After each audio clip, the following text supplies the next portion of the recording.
आपको जब ज़िंदगी में एजाज़ात मिल रहे हों, जब आपको इनामात मिल रहे हों और आप नवाजे जाएं किसी बड़े ओहदे से, बड़े किसी मुकाम पर आप खड़े हैं और आपको अल्लाह ने बड़ा कुछ दिया हुआ है, तो आप ये कभी मत भूलें कि एक तबका जो आपके लिए काम कर रहा है, जो लोग आपको रिपोर्टिंग है, जो आपके स्ट्रक्चर में है, एक्चुअली ये सारा कुछ उनकी वजह से होता है। तो अगर आपने कभी ज़िंदगी में उनको भूलने वाली गलती कर दी या नज़रअंदाज कर दी उनको या गैर मशरूत शुक्रिया अदा ना किया, तो बहुत ज़्यादा चांसेस हैं कि आप ज़िंदगी में धड़ाम से नीचे गिर जाएंगे।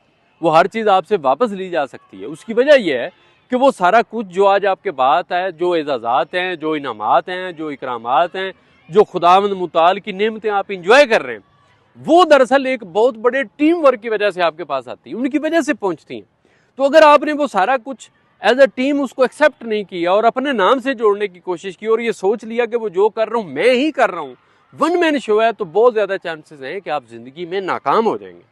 ये गलती आपने कभी भी नहीं करनी। अपना बहुत सा ख्याल रखिएगा। Thank you very much.